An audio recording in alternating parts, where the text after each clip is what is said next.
Welcome to the inUpowers podcast, where we give a name and a face to emotion. We discuss the real and raw when it comes to mental and emotional health. We are here to teach you that emotions are information and behavior is a choice. We want to help you make safer connections through healthy communication by empowering you to understand what your emotions are telling you. I'm your host, Tami Hymas. Let's get started.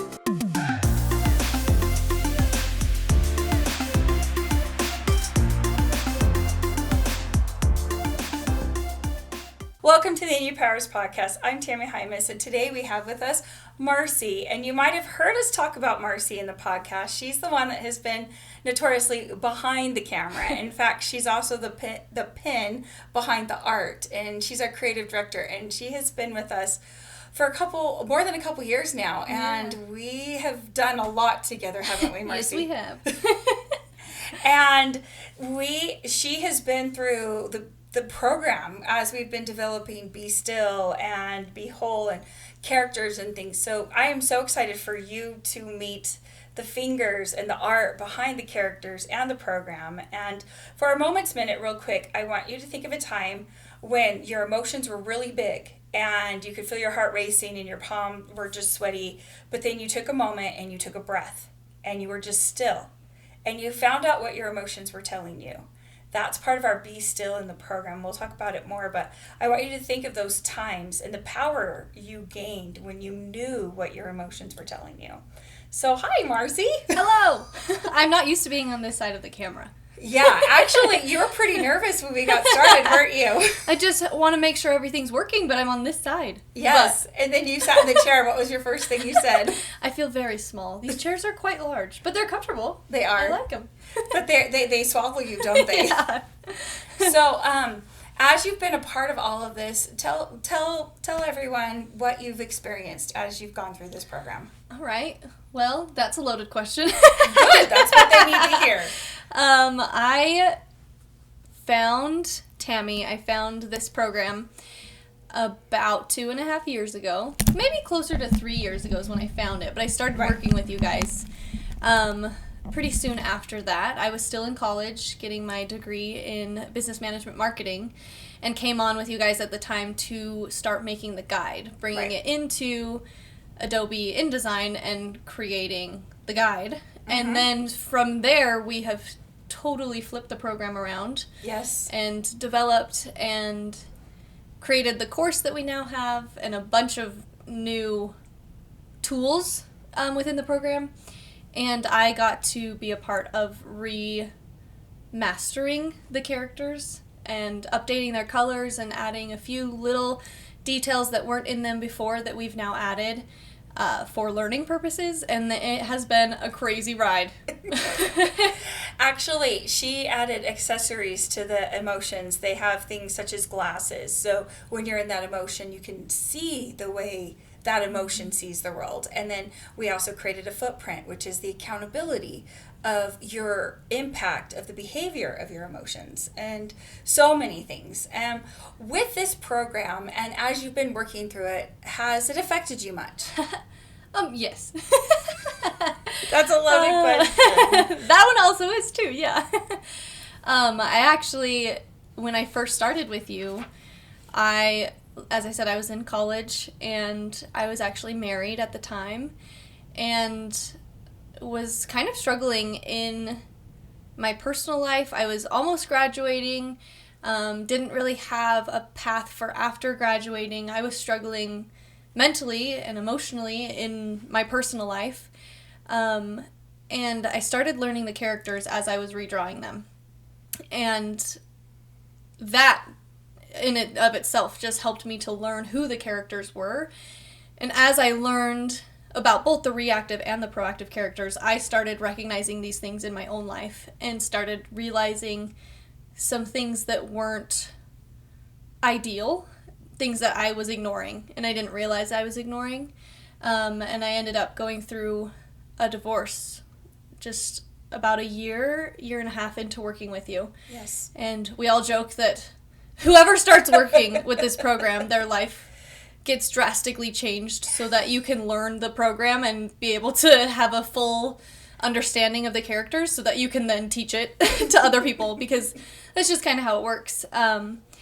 But that was really how I learned the characters and how I learned how to be who I am today. And I wouldn't have been able to do that without this program and without our friendship. Right. And without the characters and what they taught me about myself and about the people around me. And isn't it interesting that when you get to know the characters in the program, such as, I'm going to choose What About Me? Wham. Mm-hmm. The hollow tornado that spews blame and shame but won't take accountability. Or the person that, when they're in their wham moment, you see them and you're like, oh, they're going to suck me dry. Yeah. I just don't have the energy today for their blaming and their shaming and their stress. And so were you able to see it in yourself, but were you also able to see it in the environment around you? Yeah, for sure. That's really how I started learning about myself and the people around me. Was just understanding the commonalities that these characters show within other people. Like, yeah, people can be in moments where they blame and shame and they don't take accountability, but that doesn't make it okay. One of my favorite things that you say and that we teach in the program is that you do not choose the circumstances of your birth, but you choose what you do with your life. And, right. And those things are choices. And just because you had a hard childhood or you went through something difficult in your life doesn't make it okay for you to treat others poorly. Right. And that was something that really switched how I was seeing my life and the situation that I was in. And that was something that really helped pull me out of such a low place that I was in. Because of your choice. Mm-hmm. And others' choices. Yeah. I took accountability for my own choices because I was teaching that you teach people how to treat you. And that's right, another part of the program that I learned that I had never really thought about. And I was teaching the people around me that it was okay to treat me the way I was being treated. And which was poorly. Yeah. And I didn't realize it, but I was choosing to live the way I was living, even though there were choices led by other people that were being made in my life. I was choosing to stay, and I was choosing to not do anything about it until I decided to do something about it. And how has that ride been? It's been crazy. When I first decided to change my life, and I actually ended up getting divorced and figuring out who I was as a person, it was a roller coaster because I was married for almost 3 years, and I thought I had my life figured out. Planned. Like, I thought I was almost ready to become a mom. I thought I had graduated and my career was taking off and things were looking good on the outside. My checklist was all checked off. But I still wasn't genuinely happy, and I didn't really know who I was, and I didn't realize how much I had lost myself throughout a few years. Even just after graduating high school, I lost a lot of who I was because I was just trying to do things for other people and please other people and make other people happy. So after I got divorced and I was living for myself and truly figuring out who I was and what I needed in my own life to make myself happy, I really became who I am now. And I opened up and figured out who I was and what I wanted and what you like. Yeah. And what you don't like. Exactly. It's amazing when you do self-reflection. Yeah. So was there a character that you caught yourself acting like? You said you had mentioned you teach people how to treat you. Mm-hmm. Did you recognize that there was a storm or a proactive that was working for you or not working for you that you tend to lean towards? Yes, I definitely tend to lean towards it, and I didn't realize how, because I've been a people pleaser my whole life, and to me it never really seemed like a bad thing. It's like, oh, I make others happy. Other people, they always comment how I light up a room and I make them happy, I make them smile, and I'm so good at making everybody feel welcomed and all of that kind of stuff. So I'm like, why is this a bad thing? Right. Until I realized that I had lost who I was because I was shape-shifting and I was changing for all of the people around me. Not just my ex-husband, but my parents, my friends, my coworkers, my siblings. Like, I was doing whatever I could to make those around me happy. And wasn't truly living for myself or knowing what it was that made me happy. So I definitely leaned towards it and realize now how people-pleasing can be detrimental to those around you. You explained it so well in our podcast a few months ago now, about it. Right. And the story of how people become reliant upon a people pleaser, and then they can't grow for themselves. They can't learn for themselves. If you haven't listened to that episode, go listen to it. I highly, highly recommend it. It opened my eyes, and it was another way to realize how people-pleasing can actually hurt those around you. Even though you're trying to do the best for them, it actually is detrimental for both them and you. And just to recap, Et is our sandstorm that shapeshifts, and she's always shaping to make somebody else happy, and she's also saving people from consequences. Mm-hmm. So she'll leave a little bit of her sand to soften the fall that somebody should take. But removing the fall and the hurt and the sting from somebody else when they make really bad behavior choices keeps them from actually learning the lesson of that behavior choice and continuing to make that bad behavioral choice. Yeah. And so, even though it's people pleasing, it's also sabotaging others. And that's kind of what she was talking about. And that tends to be a place a lot of us fall into. In fact, we tend to fall into our storms when we are feeling insecure or lose who we are. Yeah. So, but you've also been a process, learned more. You did the proactive characters too. Do you have a favorite proactive? I definitely love Peg. I grew up, my dad is a farm boy, and I grew up, not necessarily on a farm, but I grew up with tons of animals, and learned the responsibility of having pets and getting down and doing the nitty-gritty dirty work. Mm-hmm. And that's what Peg represents. She takes things that are difficult to deal with, and she processes them and helps you understand how that hard stuff is actually good for you, and she uses that to nourish you. And that's 100% how I view the last few years of my life. I don't regret my marriage. I don't wish I'd never got married. I 100% believe that it needed to happen, because I would not be who I am today without it. And that, to me, is 100% what Peg represents. She takes the hard things in your life and uses those things to nourish you and to teach you. And that, I 100% believe that. It was hard. It was a hard thing to go through, but I would not be who I am today without it. And I would not be in the relationship that I'm in today without that and without what it taught me.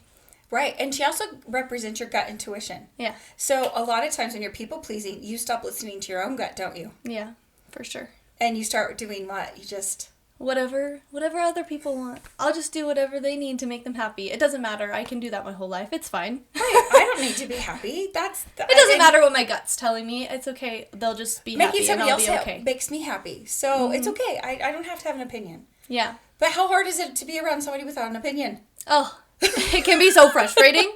You're like, you have to make this decision. You're the only one this matters for. So please have an opinion. Stand up for yourself. Yeah. Yeah. And it's not even standing up for yourself. It's just having an opinion, because we can have different opinions. Yes. And we have. A few. But not in a bad way. Just we have. Yeah. And we've chosen not to be contentious, but to be able to fix it. Uh-huh.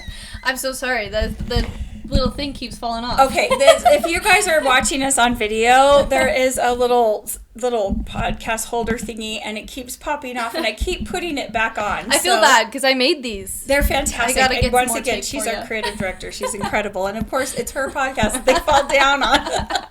It's kind of perfect.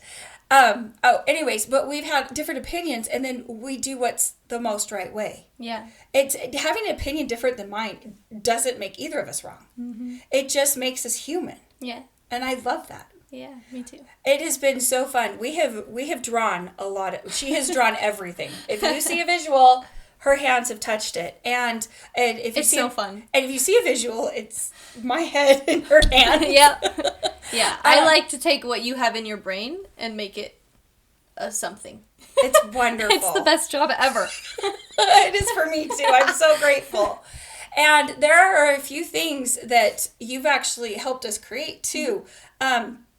We have a couple things in the program. When you're having a really strong storm and your body is like reacting to that storm, your pulse is racing, your palms are sweaty, you like feel like you're choking, that is your emotions giving you information. And if you can label your emotions, your brain starts using neuroreceptors to calm down. And in our program, we call that moments, or be still. And be still is actually an acronym that we use. And we use this acronym to help you get to the root of your emotions. So your emotions are giving you information, but that root is what's really telling you. And I'll give it to you really quickly. It's broken, empty, shamed, threatened, insecure, lonely, lost. Have you used the Be Still? That is probably the thing I use most out of the program. I love the characters, obviously. I have an emotional connection to them because we got to create them. But I most often use Be Still because I learned through therapy a couple years ago that I didn't really know what emotion was. I knew that I felt things, but I didn't really know or how to recognize what emotion I was feeling. And Be Still is what helps me do that. I still struggle with it. I'm better about understanding what emotions I'm feeling. But Be Still really helps me understand where my emotions are stemming from so that I can figure out what I'm feeling and why I'm feeling it and move through those emotions. I was actually just sharing this with a friend the other day. She was like, she named off a bunch of things, but she's like, I don't know why. I don't have any reason to feel this way. And I'm like, whoa, let's step back. Here, let me teach you Be Still. And she was really open and receptive to it, but going through and saying, am I feeling broken? Am I empty? I'm often empty because I forget to eat or drink water, and that's usually an issue. Try to help you with that. I'm getting better. You are. Am I shamed, threatened, insecure, lonely, or lost? And going through all of those just helps me just run through a list of, okay, what emotion could I be feeling? Could they be linked to any of these? Every time it's linked to one of those in one way or another. Right. And understanding where my emotion stems from. And just calling a thing, as you say. Just saying, okay, yeah, I'm scared because I have to go sit and do a podcast and I've never been on this side of the camera. But just labeling it, I always already feel like, okay, that's what it is. I still feel those emotions, but it just helps you calm down and understand where those emotions are coming from. Well, and the why behind them. And the more you recognize them and the more you feel them and process them, they're not suppressed. They don't come back later to bite you. They're not, they are just information, but that information gives you answers. Yeah. And helps you heal. And it's something that you could do so quick. Yes. Obviously, if you need deeper intervention, you can go further into figuring out why, and it can take a little bit longer. But sometimes I'm just driving, and I'm like, oh, I feel weird. Like, what's going on? And I run through that, and it can be a couple minutes, a couple seconds. Like, just to figure out where your emotions are coming from and why you're feeling the way you're feeling. And it helps you that fast to start moving through them. Exactly, and it gives you stronger not autopilots, but action pilots. We don't call them autopilots. We've been told just good processes. Yes, healthy processes. Yeah. In fact, you were here. We did Be Still, but you helped us with Be Whole. Yeah, we just developed Be Whole not too long ago, like 6 months. Yeah, a year-ish. Yeah. Kind of the opposite of Be Still, and we were trying to figure out what Be Whole could stand for. Exactly. So when you're, I'm okay. Yeah. Just take it off. It's happening during your episode. For those of you who can't see me, it's officially off. It's so cute. So we'll have to get some super glue or something. Yeah, we will make it last next podcast. However, with the Be Whole, we knew that we needed to find out the root, but sometimes emotions are just too big. Mm-hmm. And there are times I don't want to find out, am I broken? Am I empty? Am I shamed? I just need a way to get through right now because it's just too hard. Yeah. And we realized Be Whole could do that. And so we, instead of saying, am I, we said, I am. Yeah. And it's like becoming whole. It's I am building, and I am enough, and I am worthy, and I am healing, and I am open, and I am living, and I am empowered. Yeah. And we kind of had it, but you weren't settled on it. In fact, those are the final words. That's not where it started. That is be whole. We kind of had it more of just like strong motivating words. Right. And we changed it when we finally settled on this. We changed it from just being words that spelled be whole. We changed it to being affirmation statements. Because at the time, that's something I was learning, or I had learned within the last year of going through difficult things. I learned the power of affirmation statements and being able to say those things that you might not believe yet about yourself, how powerful they can be if you just say them anyway. Right. And how you can trick your brain into believing that you are worthy, you are healing, you are open, whatever the affirmation might be. You really can train your brain to believe that about yourself, and your confidence changes, and the way you view the world changes, and the way you view yourself changes. And so that's what I really loved about how we switched Be Whole, is they're just affirmation statements, and you can say them in the morning, every morning. Just look at yourself in the mirror and say, I am building, I am enough, I am worthy, I am healing, I am open, I am living, I am empowered. And it's just like, yeah, I got this. Because I am. Yeah. Whether you truly believe it or not, it still feels good. Well, and honestly, what your brain thinks comes true. Yeah. And if you think that you are being held back by society, you are going to find all the evidence to make that true. And that's some of the pieces that you added to the characters, like the eyes and stuff, and or the views. You find what you're looking for. It's true. Another part of the program I love. Well, and what we did with the program was we used things that everybody has said forever and ever and ever. Oh, have you seen the light in their eyes? Well, that's soul integrity siblings. Have you ever had trust your gut? That's PEG, your protective, encouraging guidance. Yeah. So we took words and things we've said as a human family for so long, and we just put it together in a program that makes sense. And hope it makes sense. I love it. I think it makes sense. It does make sense. And we've watched it change so many lives. Yeah. It's been incredible. It's been pretty fun. Yeah. So fun. And we've done so much. So one other thing besides Be Whole, you helped with the PAT. I did. Tell people about PAT. I remember that day. So we have the gnat, the negative automatic thought. He's represented by a little gnat, so kind of like gnats in nature. So I got to help develop him and draw him, and then we wanted to have an opposite to him, because all of the learning tools in the program have an opposite. So we were developing our positive action thought, and trying to figure out what sort of tool or thing we can use to teach, especially kids, but to teach anybody what a positive action thought is. And you went around the office at that day and were patting people on the back and trying to figure out where we would place the pat, and then that's when we developed the PAT with the arm motions that make a P, an A, and a T, to help reinforce positive action thoughts and teach that. And that was fun. Yeah, well, and you're like, oh yeah, they need to lift it so they can pat themselves on the back. Yeah. You even made a joke about it. Like, we've made a joke, like, haven't you ever patted yourself on the back? And then we researched that. And a pat on the back is a universal sign of a job well done. Yeah. In fact, anywhere in the world, you can pat someone on the back and they will, as a human family, will feel it, because it mimics, actually, in utero, as a mom breathes and digests and her heart beats, a baby's constantly be patted on the back. And then when we give birth and we're taking care of a baby, it's an automatic nature thing for us to pat a baby on the back. So as a human family, when we pat each other on the back, it actually feels good. Yeah, it's a comfort. And a positive action thought is the same thing. Yeah. But it's a little harder to do on yourself, just like a positive action thought is. Yeah. And so, but you have watched it all. In fact, one of the ones that, one of the pieces of the program is also, we have an and shield. Mm-hmm. And so there are times when people are having stormy behavior and their behavior is like starting to hurt you. Just like with before your divorce, there was other behaviors of others. Mm-hmm. Not only was your behavior hurting yourself, but their behavior was hurting you as well, right? And so we've made this shield. So every idea has a visual. She designed all the visuals. I in ideas, but the visuals are all through these hands. And I knew that with the power of and, we could validate somebody and let them be okay. But we needed something more than just telling them, like, oh, here and, right? Yeah. Yeah. And so talk a little bit about that. I loved that.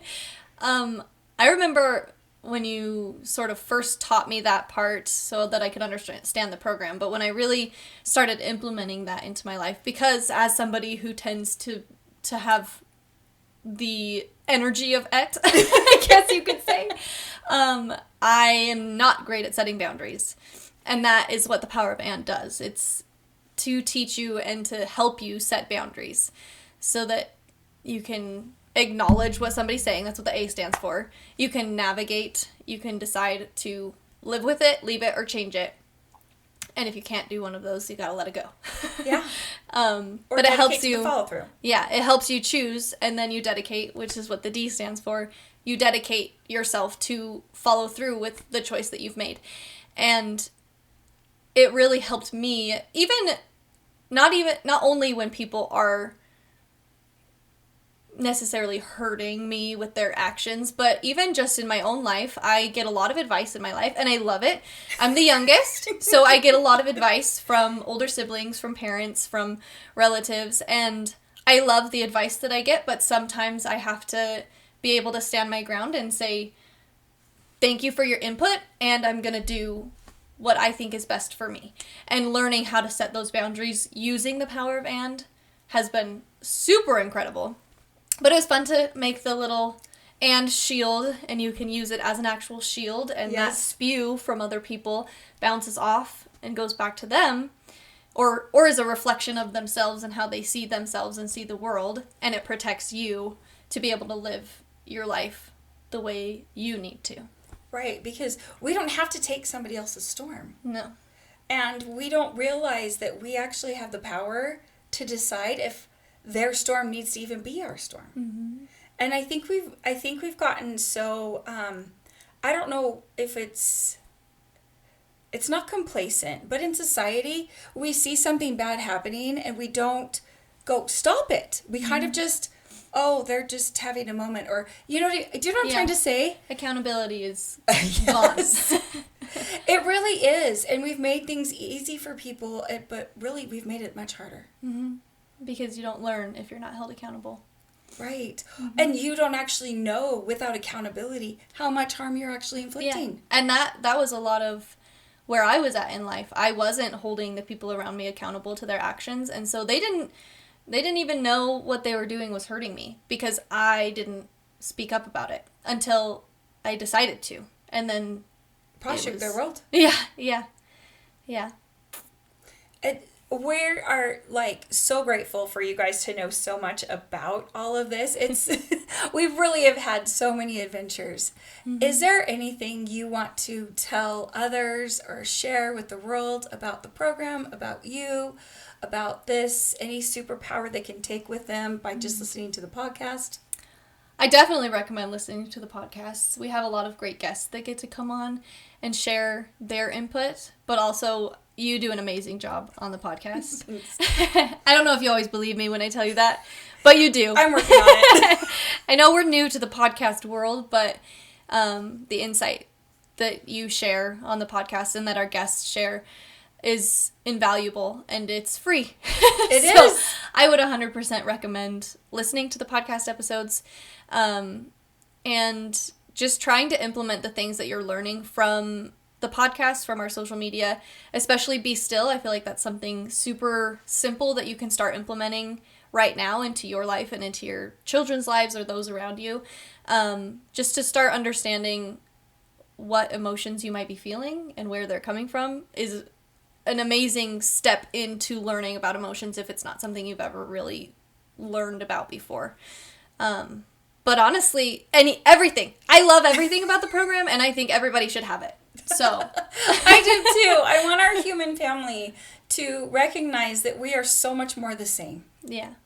And that we're experiencing the same things, but completely different ways. Yeah. And it's okay. Because your way can be different than my way, but we're still one human family. Yeah. And that's the other thing I love about you, is you love the human family too. I do. I do love people. It's kind of right. That's actually why. In fact, a lot of our virtues become our vices. Mm-hmm.